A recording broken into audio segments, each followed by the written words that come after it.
deklarasi 1 juta KTP untuk Ahok beberapa waktu yang lalu seakan memuluskan jalan bakal calon gubernur yang juga merupakan gubernur DKI Jakarta saat ini, Basuki Cahayapurnama, untuk maju dari jalur perseorangan. Jalur perseorangan memang menjadi pilihan Ahok sejak awal untuk bisa bertarung dalam perebutan posisi pemimpin ibu kota negara ini. Selain berhasil mengumpulkan 1 juta KTP, elektabilitas Ahok masih teratas dibandingkan para pesaingnya. Berdasarkan hasil survei Saiful Mujani Research and Consulting, Ahok masih mengungguli para bakal calon gubernur DKI Jakarta lainnya. Kendati Ahok mengaku memiliki hubungan baik dengan PDIP, hal itu justru tak menjadi jaminan bahwa PDIP akan memberikan dukungannya.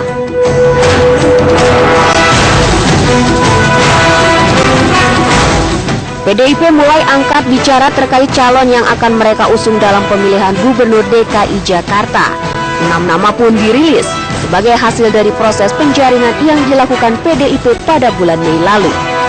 Sebut saja Yusril Iza Mahendra, Abraham Lunggana, Sandiaga Uno, Hasnaini, dan beberapa nama lainnya menjalani uji kepatutan dan kelayakan demi bisa maju dalam kancah perebutan posisi orang nomor 1 di ibu kota.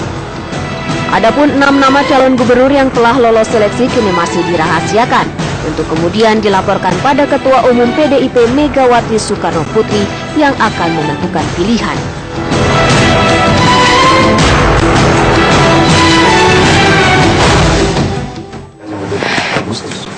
Ya, bisa kehadiran calon perseorangan dalam Pilkada DKI Jakarta menjadi sebuah keniscayaan bagi demokrasi Indonesia. Ketika kemudian Ahok maju menjadi calon perseorangan dengan teman Ahok, dalam proses tersebut kemudian sudah mulai muncul banyak survei yang mengatakan bahwa Ahok masih mengungguli survei, dan ada juga mengatakan bahwa PDIP menemui beberapa masyarakat yang kemudian ditemui oleh elit PDIP bahwa mengatakan Gubernur Basuki Cahayapurnama tidak diinginkan lagi kemudian memimpin Jakarta. Apakah benar survei kemudian ini datanya valid? Karena kemudian Ahok pada saat ditanya tidak mengerti juga kemudian siapa yang kemudian ditemui para elit PDIP tersebut kemudian bisa mengatakan bahwa mereka tidak menginginkan lagi nih Pak Gembong bahwa Ahok ingin menjadi pemimpin Jakarta lagi. Makasih Mbak. Jadi begini, ketika 28 anggota DPRD DKI Jakarta melakukan reses ke daerah pemilihannya masing-masing, sekaligus partai memberikan tugas titipan dalam rangka melihat respon masyarakat terhadap calon pemimpin 5 tahun ke depan. Hasil dari reses yang dilakukan oleh teman-teman untuk mengunjungi dapilnya masing-masing, seperti disampaikan oleh Pak Bambang Deha bahwa 80% warga yang dikunjungi itu mengatakan tidak.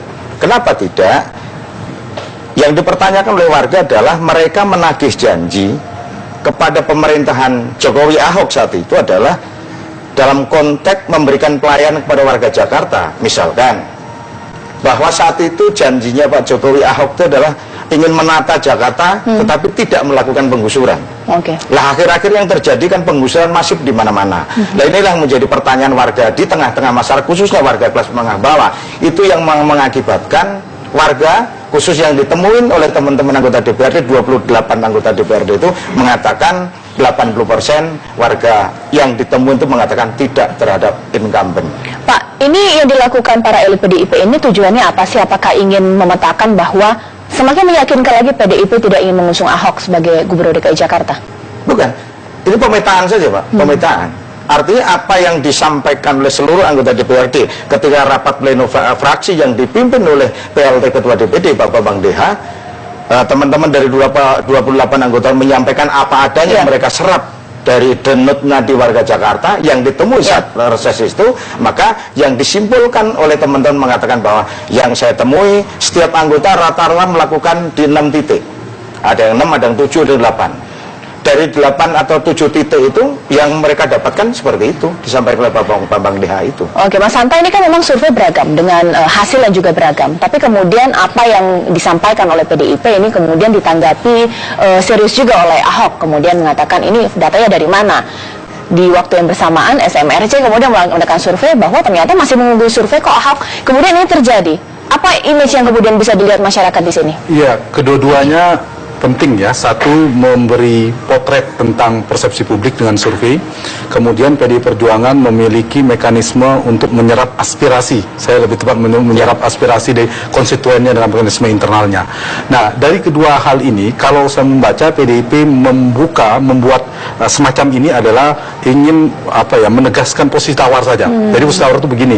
Kalau Pak Ahok sebenarnya tidak hanya Pak Ahok loh, kira-kira yang calon kami ada calon lain dan ternyata konstituen kami tidak sepenuhnya ke Pak Ahok dan sebagainya, dan kalau nggak ada Ahok kami bisa lain.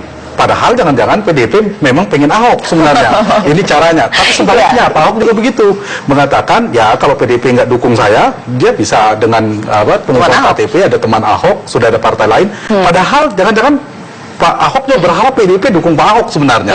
Mereka itu gitu. Jadi sama-sama persoalannya bukan biasanya partai dan figur itu ketidakcocokan kandidat. Kalau PDI Perjuangan ini, kalau misalnya Ahok mau dengan sistem internal, silakan saya diklarifikasi benar atau tidak. Sebenarnya PDIP pengen Ahok, kalau saya membaca ada statement pengen Ahok asal Ahok mendaftar melalui mekanisme PDI Perjuangan.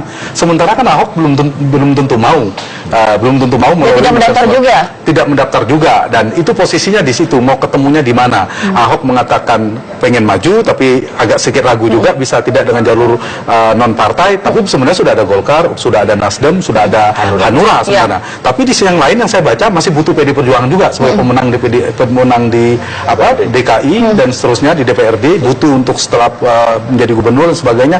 Jadi dua ini simpul ini sebenarnya dua-duanya yang saya istilahkan benci tapi rindu. Nah, yang jadi korban kasihan di luar. Di luar konstelasi ini para kandidat yang sudah mendaftarkan PDIP menjadi tersandera gara-gara belum klop di sini. Bagaimana ceritanya kalau tiba-tiba PDIP mendukung si A akhirnya? Itu kan karena pelarian, cinta karena ditolak, tidak cocok dengan Ahok, lalu terpaksa muncul nama si A. Kasihan yang di sini. Karena itu harus ada ketegasan segera dari PDIP yang ditunggu publik menurut saya. Begitu juga dari Ahoknya. Nah, kekuatan dari calon perseorangan adalah si calon tersebut harus susah payah untuk menjaring massa. Kemudian PDIP melakukan survei bahwa ternyata di masa ini ada loh yang nggak ingin Ahok kemudian memimpin lagi DKI Jakarta. Bagaimana kemudian teman Ahok menanggapinya? Namun sesaat lagi pemirsa tetaplah di Apa Kabar Indonesia Malam Akhir Pekan.